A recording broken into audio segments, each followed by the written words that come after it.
To enhance engagement, we ask that you turn your camera on. We'll be taking questions both throughout the seminar and at the end, so please feel free to type them in the chat.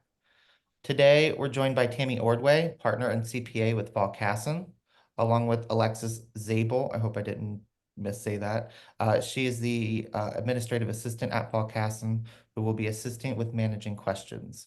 And now I will turn it over to Tammy. Welcome, Tammy. Oh, thank you, Matt. Thanks so much. And I'm definitely pleased to be able to offer this seminar again. And for those of you that were on last year, you know that my format's pretty flexible.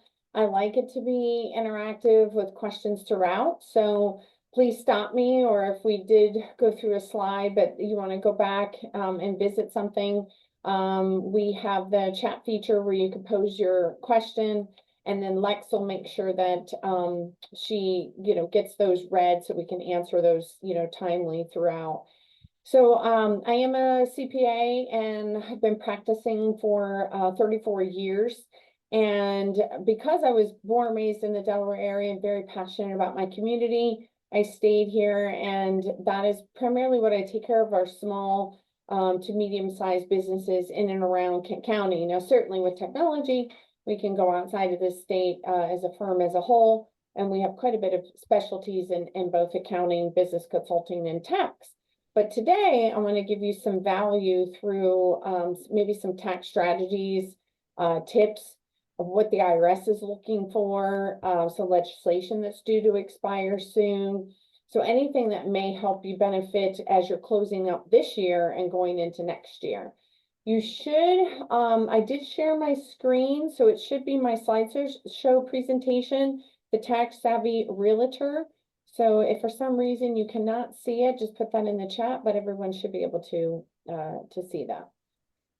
All right, so we're going to talk about when you are in business, and I try to make this relative to anyone who has been a realtor for quite some time, has potentially a brokerage, or even a new realtor.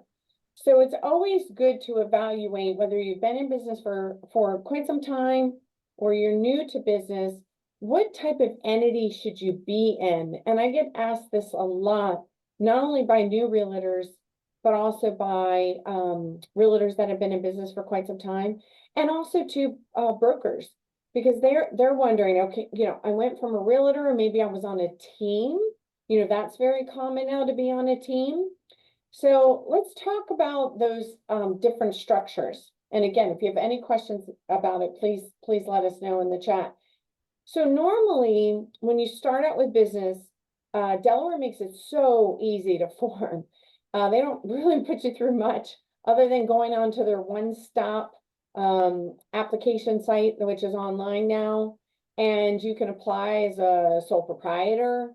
You can do business in your Social Security number, but I don't recommend that because the IRS does allow you to get a employer identification number, an EIN. They do allow even sole proprietors to get EINs.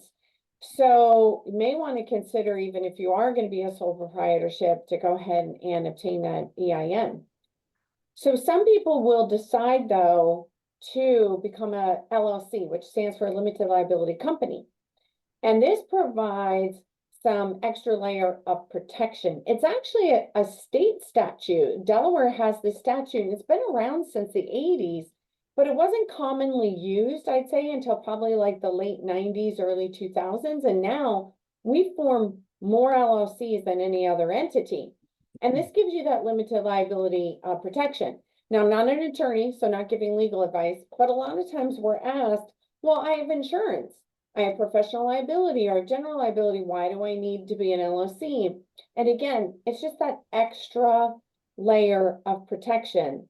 And the nice thing about is that the Secretary of State for the state of Delaware only charges $300 a year to pay a franchise tax to have your LLC remain in good standing with the state of Delaware.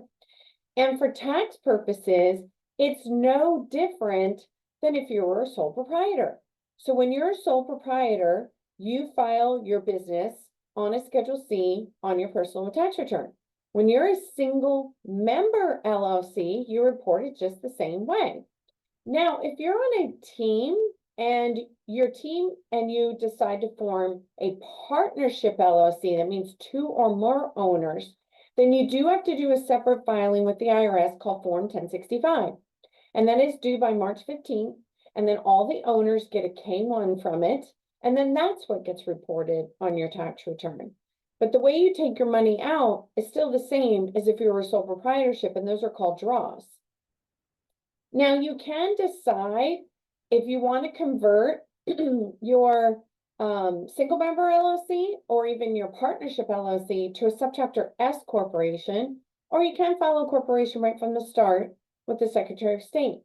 But when you file a corporation with the Secretary of State, it actually doesn't give you the subchapter S election. That's a federal election. That's done through the IRS. And that could be done within 75 days of you forming your sub S, or if you do forget, we can file it with the first filed tax return. So there are some fundamental differences on how you pay yourself with either a sole proprietorship or that LLC we were talking about, or that subchapter S. With a subchapter S, you put yourself on a salary, and the IRS wants you to pay a fair and reasonable salary because, of course, they want to collect those Social Security and Medicare dollars. Whereas if you take a distribution from your subchapter S, it's not subject to Social Security and Medicare. So that's one of the advantages and why a lot of people who have a team or their brokers will operate under the subchapter S form.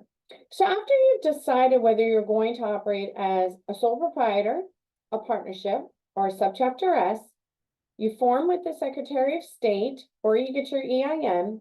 Then you can open up your business bank account because your bank wants you to operate under the structure that you formed under. So again, if you started with a sole proprietorship and you're using that same bank account and you convert it to a subchapter S, that is improper commingling, basically. And you want to make sure that your account mirrors what you have formed as.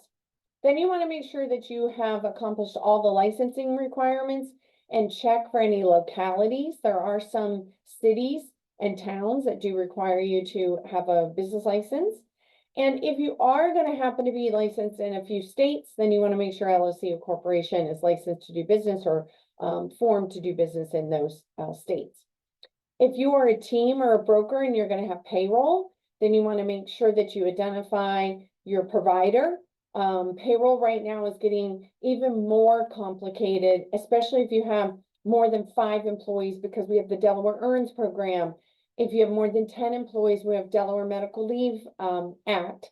So we have some things that are coming up that are deductions that are even affecting like small employers too. So you definitely want to educate yourself regarding that. And I can also get to Matt some links to some of that information, if we have any of our listeners that are on today that maybe have 5 or more employees. And then you want to make sure that you establish the method of bookkeeping. I can't tell you how many times I've seen in my 34 years that someone comes in February and gives me their income and expenses, and they've made a couple $100,000 and they didn't pay any estimates, and they're subject to self-employment tax, Social Security, Medicare, then throw on top of it Fed and state, and they could owe well into the 30% for Fed, and they could owe the max rate to the state, which is 6.6. And they're just astounded that they have $30,000-$40,000 of taxes they owe because maybe they don't have any cash, and they thought because they don't have cash, they don't owe taxes. And it's really hard to help someone in February. There's not too many tax strategies that you can employ in February. So this is the time of year, November and December, that's our largest tax planning season. And we're planning for people because that is part of our job, is to try to get your taxes down as much as possible. And some things that we're going to talk about in this seminar include strategies that you can employ to try to get those taxes down. All right, move on to the next slide. So that last bullet point of formation, and that was kind of in order of what you do: form your entity, get your licensing, your bank account, identify if you're going to have payroll, and get your record keeping established. So we're going to talk a little bit about some record keeping rules. I don't know about you, but I can barely remember what I had for lunch yesterday, let alone an expenditure that I made back in February that now my accountant's going to ask me, what was that for now? So it's a little hard to remember that. So it's important that you try to keep thorough records as you go throughout the year. I'm even an accountant and I struggle with this. So I try to translate it to if I'm an accountant and this is what I do, and I struggle with mileage records and receipts and all of that, I've got to somehow make this a little bit easier for everyone else.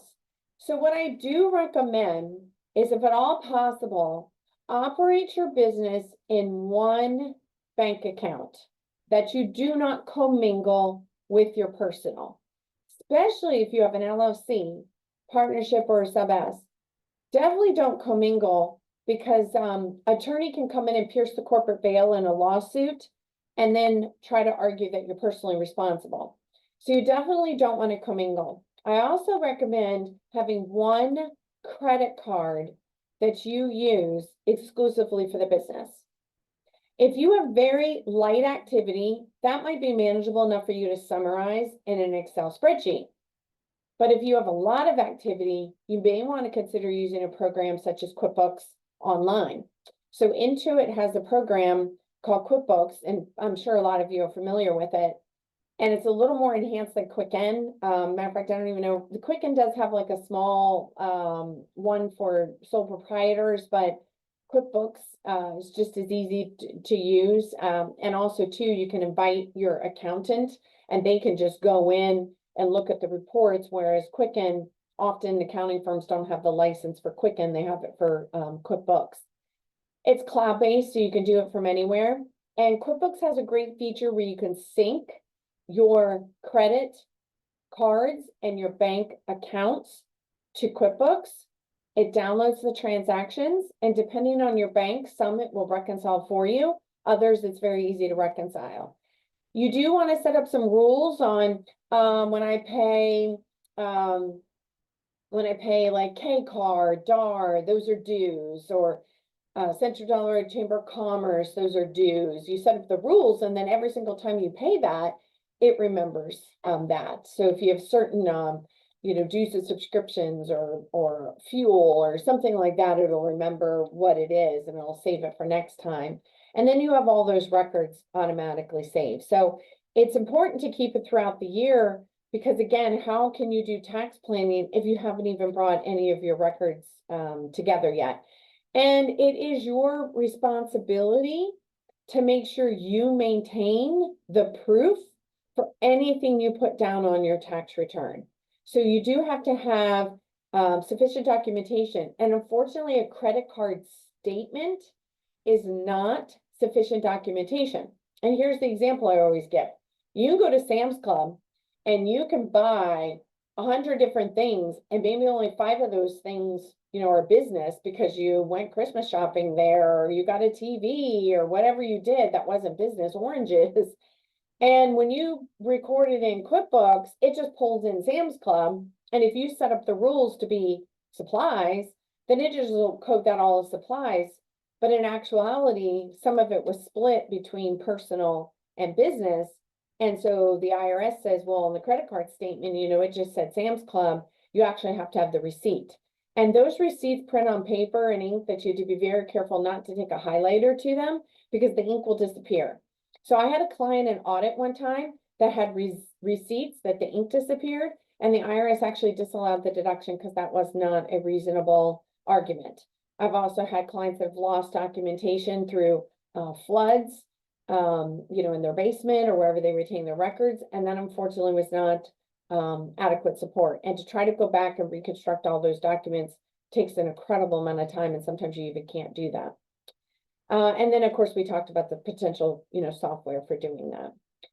So let's talk about some areas that are the hottest topics that I get asked about on how do I deduct, can I deduct, how do I maximize it as much as possible, but yet keep out of trouble with the IRS.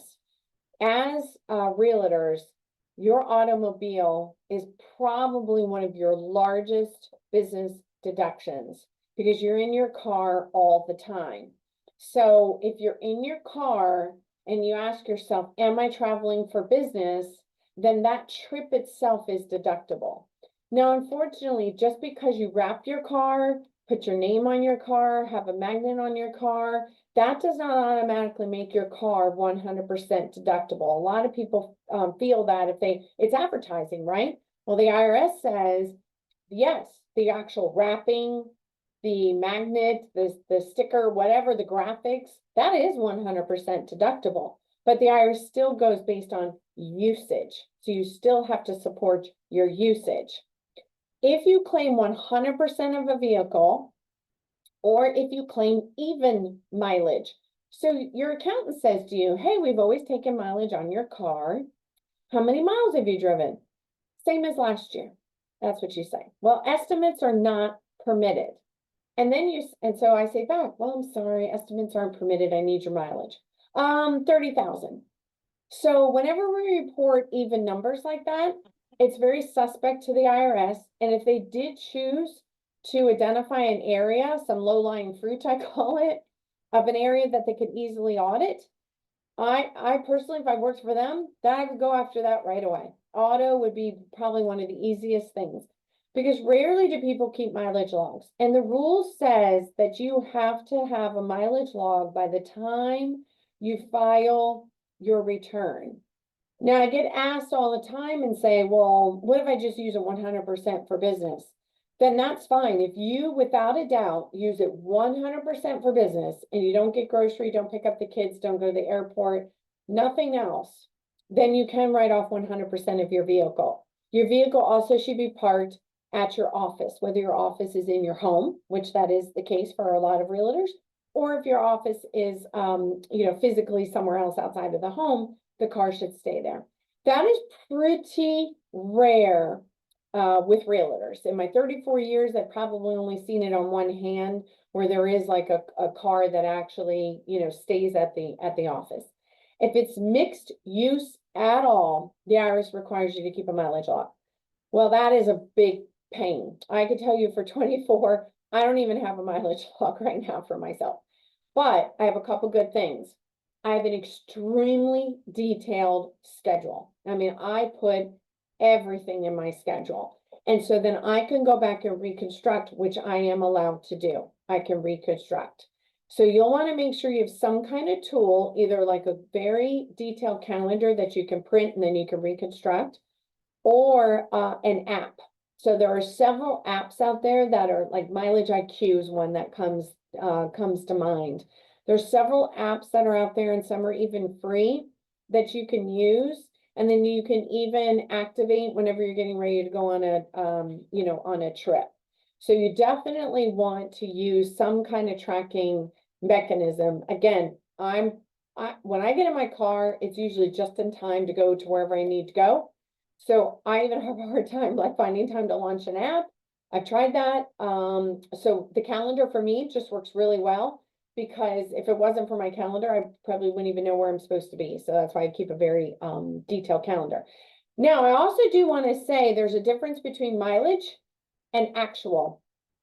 So the federal mileage changes all the time. It's in the 60 some cent right now. Don't quote me, but it's somewhere around 64 and a half cents. And it does change, and sometimes it could change mid-year. And what that means is if you drive 10,000 miles in a year for business, you're going to get a $6,450 tax deduction. And that replaces insurance. It replaces depreciation on the vehicle, fuel, repairs, and maintenance. And you can take mileage on that car the whole time it's in service. Now, if a car is used greater than 50% for business, that means you tracked your miles, you put 30,000 miles on your car and 20,000 of it was business, you can depreciate the car at that percentage. So let's say it's 75% business use. You can write off 75% of the car, 75% of the fuel, the insurance, the repairs, the maintenance. So whenever you buy a new car, it's really important to do the analysis of both ways to see which one's more beneficial. Now, here's what the IRS won't let you do. You can't flip-flop the methods. So you can't all of a sudden say, oh, I've been doing actual, and now I want to flip it to mileage because I've depreciated most of my car off, and I'm driving 20,000 miles and now I want the, over $12,000 deduction because my depreciation's gone. So you can't do that. So you do have to decide what method you are going to use. And we often call that either mileage or actual. It's really what we refer to that. And again, very few audits have I seen, but they can happen. And when you're a sole proprietorship, you're of business owners, you're one of the highest targeted audit areas. Subchapter S's are one of the lowest. Now, again, that's not a reason to form a sub S, just giving you, some stats. But you do have to be careful of using estimates or, for example, having your car be unreasonably high. Now, you can depreciate a car, and sometimes I've had realtors say, well, I'll just go out and buy that over 6,000 gross vehicle weight SUV and all the nice tax deduction. That's fine. That might have helped you out that year, but what's going to happen the next year? And do know that once you depreciate it fully, if you trade it in later, you do have to recapture any of that value above what you've written it off as for the trade as taxable income. So you want to be careful not to get in that trap too. All right, I don't think I see Lex hasn't interrupted me yet, so must not be any questions. So that's about the auto. If there are any questions, please type it in. We can certainly revisit that. Let's talk about another area that's highly deductible for business owners, and that's the home office deduction. So back in the day, we had what we kind of called this long form home office, and it was highly scrutinized by the IRS. And here's the definition too. If you have an office that's provided for you by either your broker or your employer, and then you also do happen to work from your home, you can't write off the office in your home because an office is provided for you. So prime example is here in Dover, I have an office, but I work from home 2 days a week. And during tax season, I work there also on the weekends. And sometimes, I'm split. I can't write off my office in the home because a private office is provided here for me. Now, if you have shared space, that's not an office necessarily. It's just a place you could go, but it's not private. It's not yours. Whereas here, this is my specific, office space. So I can't write it off. So if you do legitimately have an office in your home, you can write off a percentage of all those expenses that are listed in the slideshow, all those expenses. But that's assuming you have an office space that's used regularly and exclusively. It can't be your dining room table. It can't also be a guest bedroom. I have seen in audit cases where they've disallowed because a bed was in there and I had to even try to argue that it was just in there. I had a counselor that had a couch and some chair and a lamp, a table, and a little, would look like a kitchen table. And she went to the auditor went to disallow it. And we had to argue that this was a therapist and she wanted her clients to feel comfortable and they might want to be on a couch or they might want to be in a chair. So this is an area, anytime I've ever have had an audit, which hasn't been often, and there's been office in the home on there that's been scrutinized very heavily, and we're always having to, provide support and argument. And then one of the downfalls of having an office in the home where you're writing off a percentage is that you are forced to, by the IRS code, to also depreciate that same percentage of your home. So then what happens is that later, if you sell your home, you have to recapture the depreciation, even though you might not have a taxable gain. And that can get a little messy, and it surprises people that they may have to reclaim that depreciation after taking an office in the home deduction. So aside from having a long method, you can Hey, do Tammy, now. Yes. it looks like we do have a question. Okay. It's coming from Carla Montez, and hopefully I said that correctly. It Yeah. says, can you write off a percentage of your mortgage to or only rent? Oh, great question. So if we do go this long method, you can write off a percentage of your mortgage interest, your mortgage insurance, and if you're paying PMI, and also your real estate taxes. You can write off a percentage of that as office in the home. You can also write off using that same percentage part of your rent. So let's say your home is 1,000 square feet and your office is 100 square feet and it's regularly exclusively used. That's 10%. So then you can write off 10% of those expenditures. Then you're also writing off 10% of the home in that example I just gave. But again, you may have to recapture the depreciation. So thank you for that question.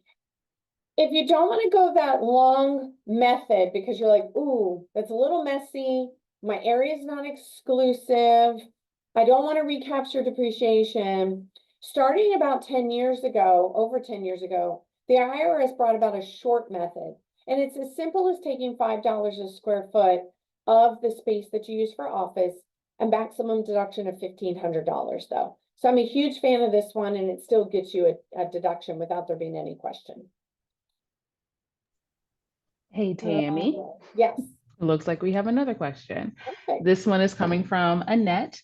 It states, what if you also use storage area in your home for all the records and files stored, like basement area? Yes, great question too. Yes, office in the home does include any storage space you're using for exclusively that office. Now, basement, let's say it's 1,000 square feet of your basement, and you do have some personal things in there. What I tell everyone to be as reasonable as possible is have the business information in one area, measure that area, and include that with your square footage. And this could be basement, garage, you know, things that are considered to be really like living, you know, space. Okay. Another trigger for the IRS, and I've seen this occasionally with realtors, is it's common for you to get a 1099 for your commissions, for real estate that you sold, and also commissions for property management. And I have seen in the case where someone will give their accountant the 1099 for one and then forget that there was another. And then it triggers what's called just an automatic letter of audit. The auditor's not coming to your house, which I don't recommend anyways. Definitely have them come to your CPA's office if that's the case. But a lot of audits now, fortunately, are correspondence. And so you want to make sure you're picking up all of your income.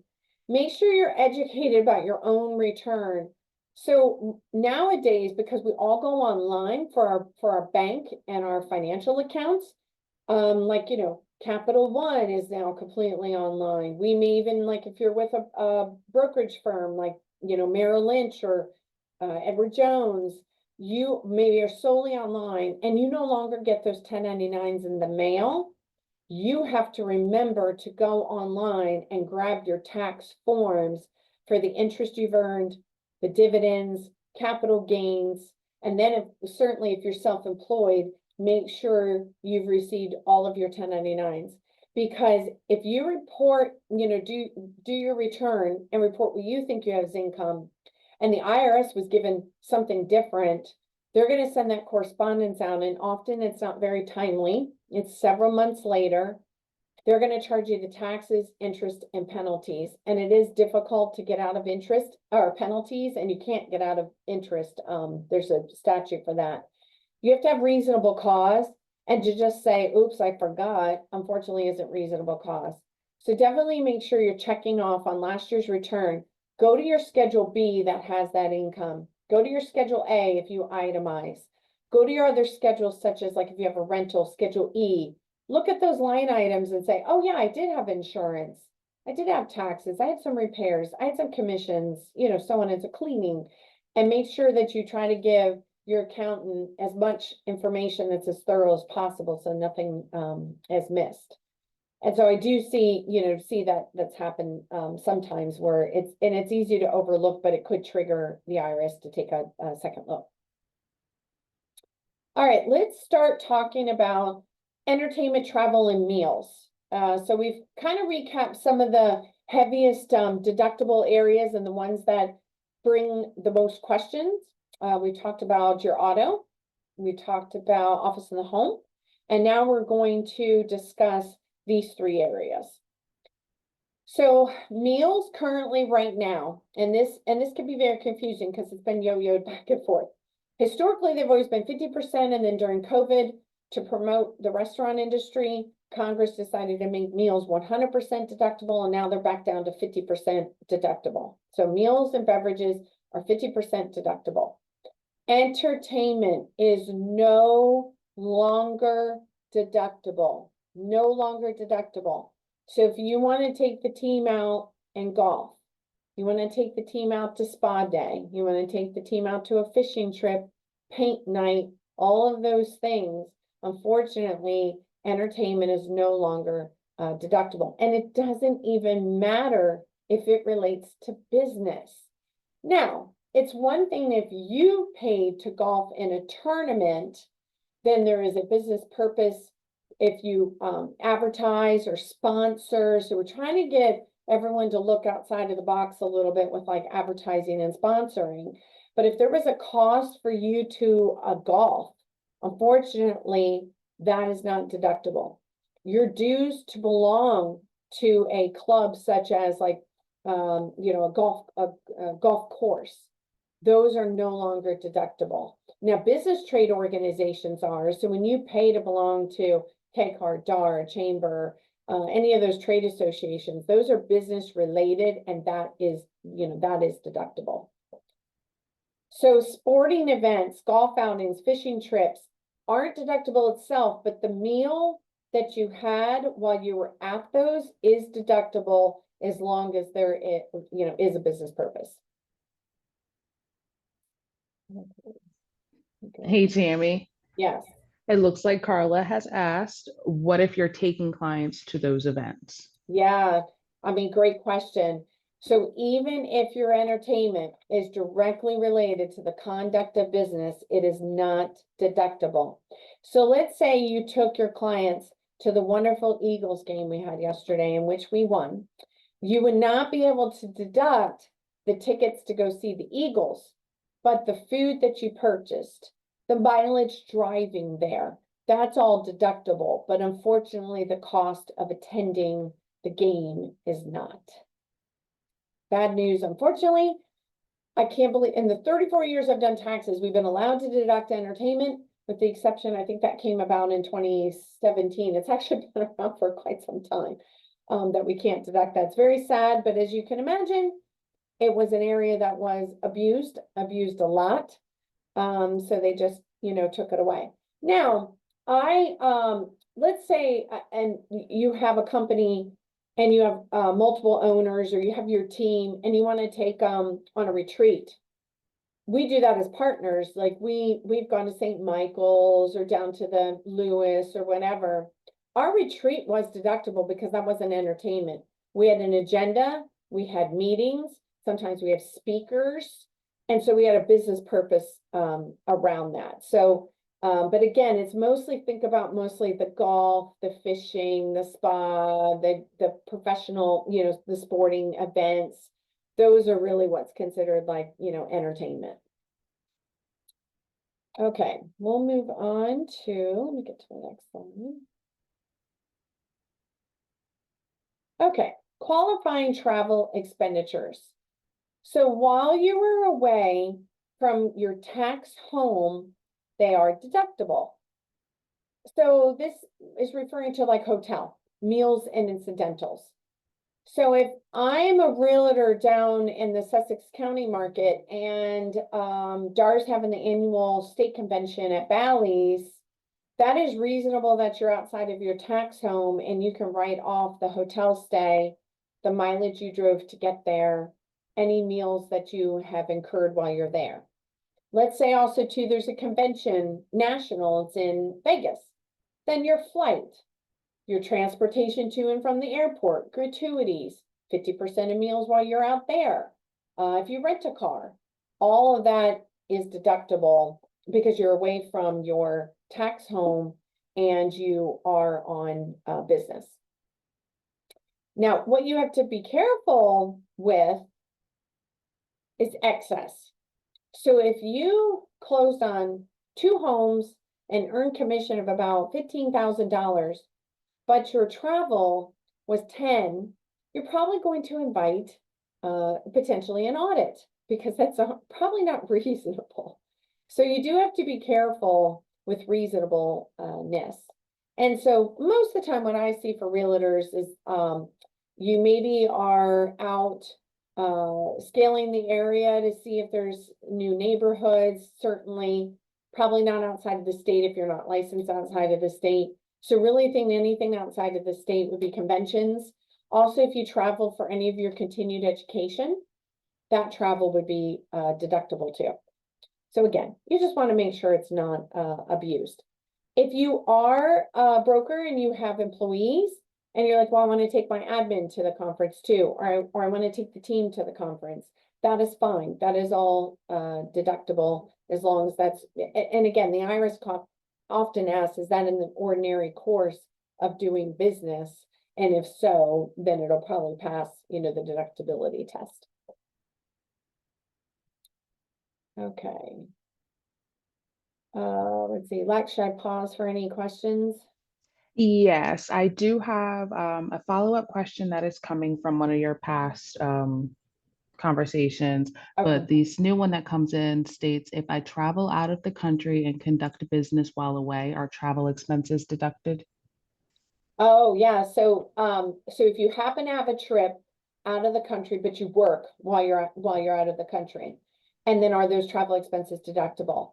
They're deductible if the purpose of the trip was business, but unfortunately not going out of the country. So if I decide to go on a vacation in Italy, but unfortunately I need to work, it doesn't mean that any part of my vacation in Italy was deductible. Now, if I went to Italy to go see clients, or I went to Italy for my continuing education, that is a business purpose. And then yes, the trip or a portion of the trip might be deductible. So hopefully I answered that question. If not, circle back around on that. All right, Lex, do we have any other ones or can I move on to travel? Nope, looks like you're good. Okay. So then we talked about the expenditures that are permitted, and I listed off, your airfare, rental car, gratuities, parking, share rides, taxis, food at 50%, so all of those are deductible. Now, if you go to Vegas for the convention and then you get tickets to a show, the show is not deductible, even though you're there at the convention in general for business, but the show would not be deductible. Here's what you need to track when you travel. You actually have to track the amount of the expense, and you have to track why was I there? Okay, I was in Vegas from November 1st through the 4th for a convention.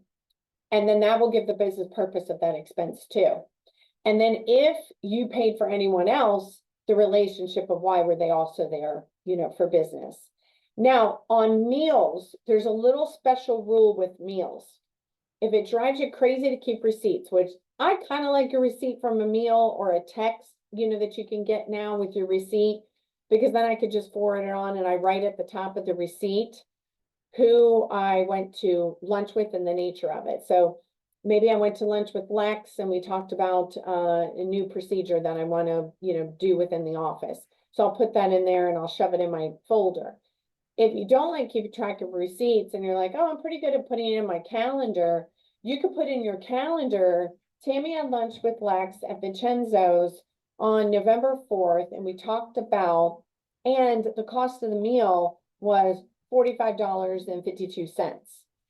You're allowed to do it that way as long as you can accumulate that at the end. As long as the meal was under $75, you do not have to have the receipt. So everything I've said this morning so far is keep the documentation, keep the receipt, the credit card alone's not good enough. Meals is just that only exception up to $75. You don't have to have the receipt, but you do have to have it documented. Okay, Tammy, it does look like we have two questions. Sure. From Linda, it states, if I have a holiday party for past clients for marketing purposes, can I deduct the cost? Yeah, absolutely. So let's say we have that a lot of times. We'll have a client appreciation. Matter of fact, we just celebrated 80 years of business in our 3 offices, and we had a client appreciation. We had a caterer, we had a small bar there. We had decorations, we invited referral sources and clients. So that had a very specific business purpose. And so that, yes, that is deductible. So as long as you have this business purpose, or maybe you're inviting, like you said, past clients for marketing, and then maybe you also invite like any current, or you ask them to bring any kind of current. Yes, so as long as it has a business purpose, yes. Okay, and our second question is, what is considered the tax home? That's coming from Justin Campbell. Okay, very good question. So yeah, because I had said anything outside of your tax home, and that's a great question. So, and the IRS doesn't give us like this exact mileage. They don't say, oh, well, 5 miles and anything outside of that is outside of your tax home. So again, this reasonableness. So if I'm in Dover today and I'm swamped with clients and I'm having a hard time getting something to eat, and I just grab and order some food really quick, that is not deductible because there was no business purpose just because I had to eat. I mean, the IRS says you got to eat. So you can't just write off your meals all the time or just because you're busy. So I can't deduct that meal. I'm in Dover. Just because I'm busy doesn't mean that that's a business purpose. But I'm traveling outside of my tax home, which usually we say is like an hour or greater outside of your tax home. Now, in Delaware, sometimes that's a little tough. So let's say you're primarily in Dover, and you find yourself down showing some properties or meeting with someone in Lewis, and you're like, oh, I need to grab something to eat. That one you could probably argue would be a meal that you could write off, 50% or more. But really, it's probably something that you couldn't get to your home reasonably. You couldn't pack a lunch reasonably because you're going to be in your car all day. But to be safe, there still should be a business purpose of that. When we were talking about travel outside of your tax home, I was referring more to like if you took a CE, went to a convention, had a meeting. Again, if you're a realtor down south or up north, and then the convention is in Dover, that's probably outside of your tax home, and you also were there for a business purpose, then you could argue that your meal is deductible. So sorry, that was probably a little bit of a long explanation, but the code isn't that simple. It's very gray, and a lot of times it just takes the expertise of applying it over the years and what I've seen. Okay, I think we're good then. All right, so just to reiterate now, meals are 50% deductible if they are business related. Okay, let's go on real quick. I'm not going to spend a lot of time on this, but we think about trying to help you with, well, what is deductible? So I always say, ask yourself the question, am I doing this for business? And if you're doing it for business, it's probably deductible. So we come up with just a little like guide, a quick sheet on what's often missed. A lot of times people don't think that maybe all the costs associated with an open house, a broker's open, any kind of printing you're doing, any kind of technology. Is there a trade publication that you pay money to or you subscribe to that's for business purposes? Then absolutely you can deduct that. And so you want to think outside of the box. Also too, your mobile phone. Now this is tricky because it might be your personal phone. Not everybody has wants to pay for 2 lines. And the IRS does let you write off your cell phone, but just like auto, they want you to track the usage. Now I can tell you, I've seen over the years, as long as what we put down is reasonable, I so far have never had that question in audit.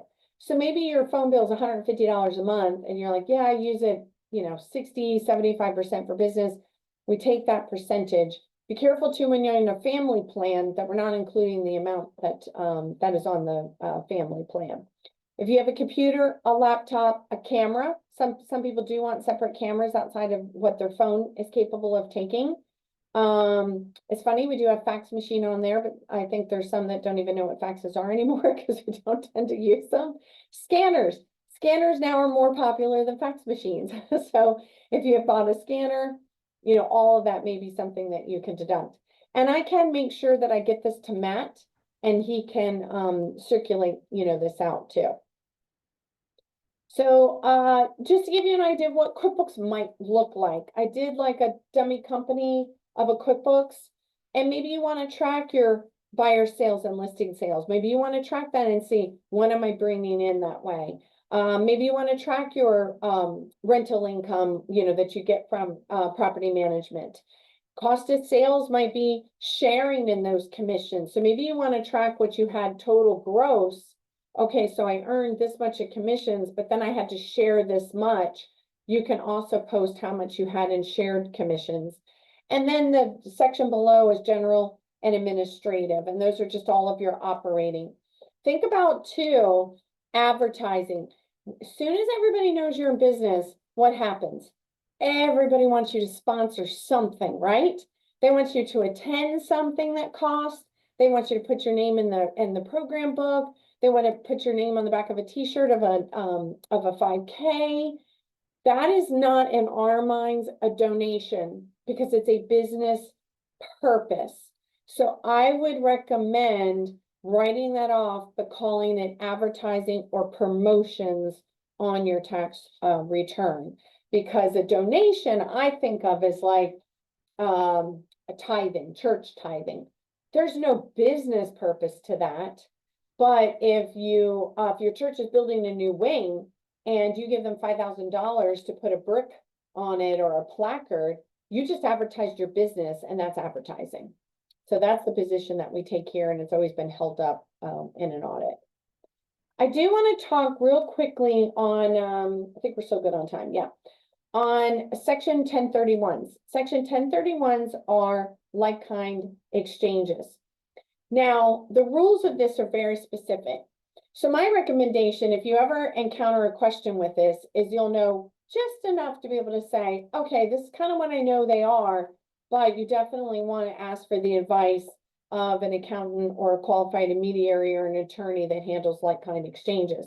But what it allows you to do is it allows you to sell real estate only. This used to be for planes. I did it for a laundromat one time, but now it's real estate only. Cars, you can't even do like-kind exchange, which you used to do before. So let's say I bought a piece of property 20 years ago for 100,000, and today it's worth $1 million.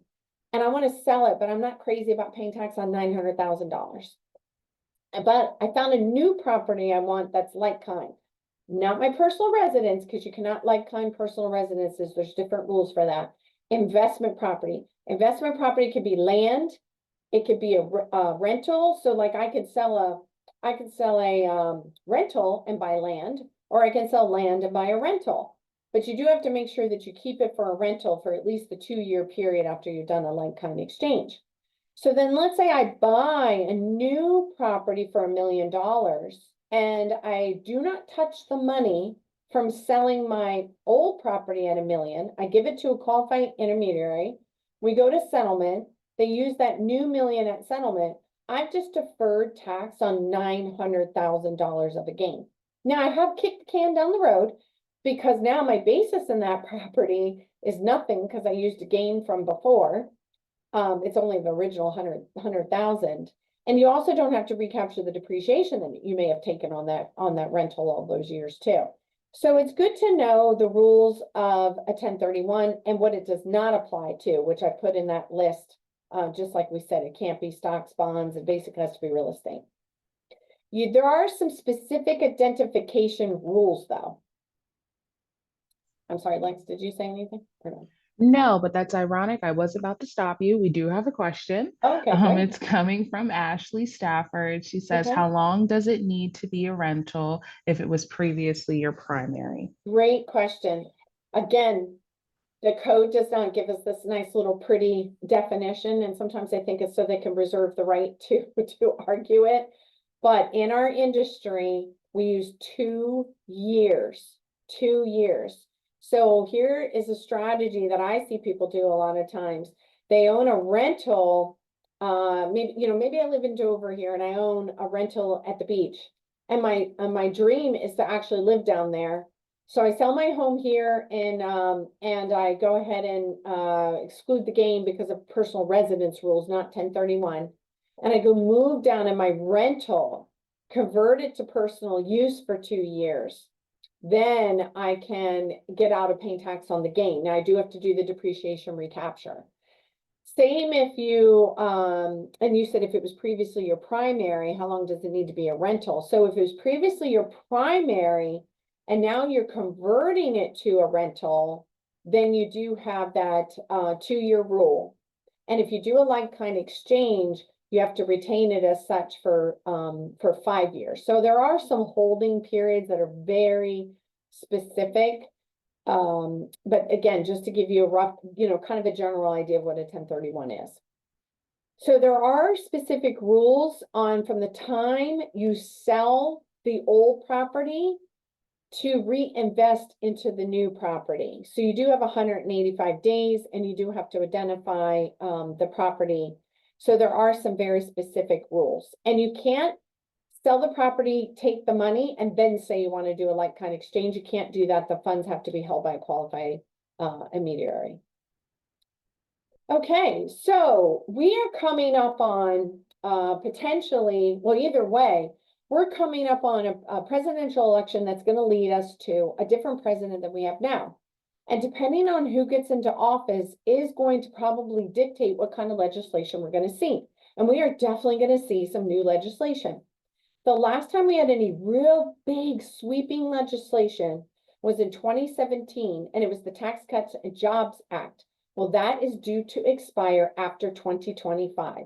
It's coming up very soon. And there are huge tax aspects in this that are due to expire.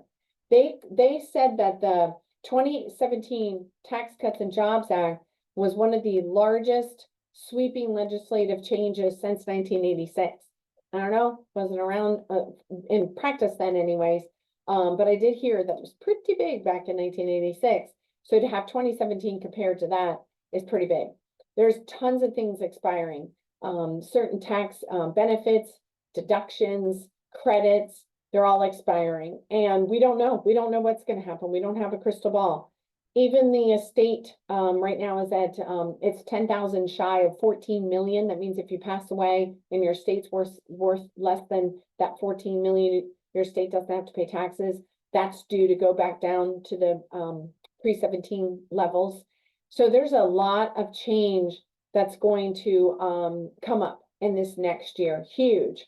And so we're trying to stay on top of it right now. But I just want you to be aware. So maybe when you get your 24 tax return done this year, you're asking that question that says, what benefited me on this return that is going to be reversed?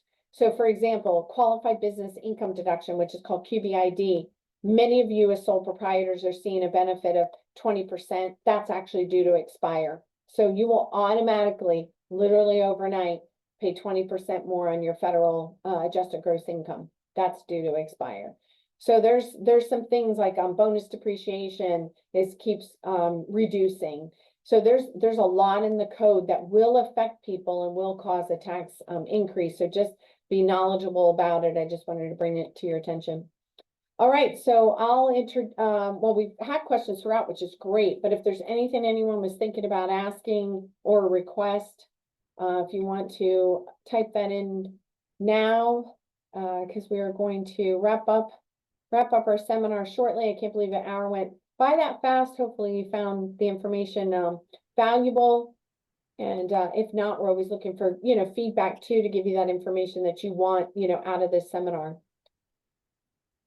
Well, thank you, Tammy. I'm not seeing any other questions, Okay. but if they come in, please put them in quickly. Thank you, Tammy, for doing this, and thank you to everybody who attended. This was recorded, so if you missed something or think you did, this will be sent out, so look out for that. If you have any additional questions, you can email info@delawarerealtor.com, and we'll get those answered for you.